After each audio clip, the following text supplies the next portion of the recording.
In the high school recruiting ranks, we're seeing plenty of action the last couple of days and weeks. In the class of 2023, we've got previously committed prospects who are opening things up following some changes on the coaching carousel.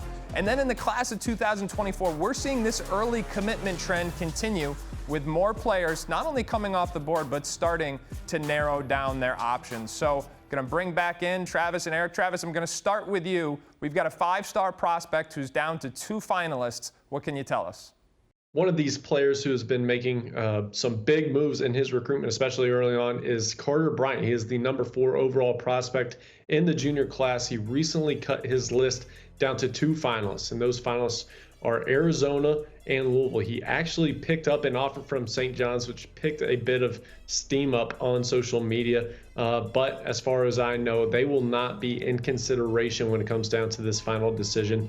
So when I recently talked to Carter, he mentioned that he'd be making a decision within the month, and that was about 2 weeks ago. However, I don't know if that decision will come as soon as he expected. We may need to wait just a couple more weeks before that announcement is made. As far as the leader goes, it sounds as though that Tommy Lloyd and the Arizona Wildcats are in the driver's seat, but we are not ruling out the Louisville Cardinals. They're still putting a lot of effort and putting their foot on the gas pedal to try to secure this commitment from, again, a top 5 player in this junior class. All right, and Ebos, you've got another 5-star prospect in the class of 2024 that is starting to narrow things down a little bit in Zoom Diallo. Yeah, recently in touch with Zoom Diallo, our number 9 player. He's a 6'4" point guard out of Tacoma, Washington. Curtis just won his 2nd state title. He's got a long list now and hasn't necessarily set a firm date to cut things out, but I do think Gonzaga, whom he visited earlier this winter and has been to before, is starting to emerge as a little bit of a leader here. He's also been to Arizona. He's also been to Florida State, Kansas. Some others are involved, but he's a big physical point guard who can control things on both ends of the floor with that physicality. But as time goes on, it's looking like Gonzaga is really setting themselves as the favorites. And while there's not a specific timetable, it wouldn't surprise me if he decided a week from now or if it took a month or two. But as of today, I think Gonzaga has emerged as a pretty heavy favorite on this one. And in the class of 2023, Kerry Booth is back on the board. Kerry Booth, the son of former NBA player and current Denver Nuggets GM Calvin Booth, had a terrific season at Brewster Academy. In fact, I expect he will be a big riser on our final rankings update for the class of 2023 because, and Ebos knows this better than me, he's watched him for longer than me, but this is a young center who initially flirted with reclassifying because he's so young for the class. He did not reclassify. He stayed in his original class of 2023, committed to Penn State, and then, of course, Micah Shrewsbury leaves to take the job at Notre Dame. I think Notre Dame's certainly a strong candidate for Kerry Booth now, but he's getting interest across the board because we're talking about a late-blooming, skilled big man with a high basketball IQ who's showing a very rapid rate of improvement in the last 6 months in particular. So, again, I think Kerry Booth going to be a riser in the 2023 rankings and certainly one of the best prospects back on the board in 2023. All right, for much more on all kinds of recruiting updates, make sure you're visiting 247sports.com to check out all the action and updates on a daily basis. The transfer portal, it's going crazy. In fact, after a relatively slow Monday, Tuesday was nonstop from start to finish, and there were plenty of big names putting their name in the portal this week. As we do every week, we're going to break down some of the best players to hit the portal. Of course, going to bring back in Travis and Eric to help me do so. All right, fellas, Ebos, I will start with you. A lot of new names in the portal this week. Who's the one that stands out to you? Jayden Epps at Illinois.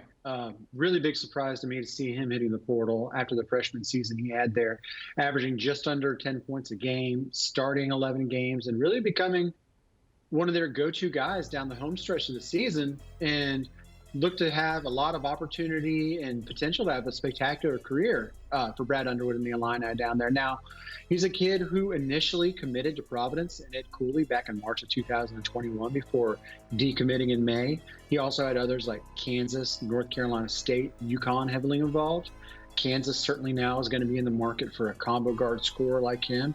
You also can't help but wonder that now Ed Cooley at Georgetown, it wouldn't be a surprise to see him become a factor as he rebuilds that program there and has the the knowledge and the relationship with Epps, who of course is from Virginia, so it could be a little bit of a homecoming for him. But again, it just shows you can go out there, you can recruit these kids, and even the guys who are getting all the opportunity in the world, it just may not be enough for them. So we'll learn in time what the real reason behind Epps leaving Illinois was, but it certainly couldn't have been about playing time or the opportunity he was given there. I will be fascinated to know if we do learn the real reason why he left Illinois, but it's a story for another day.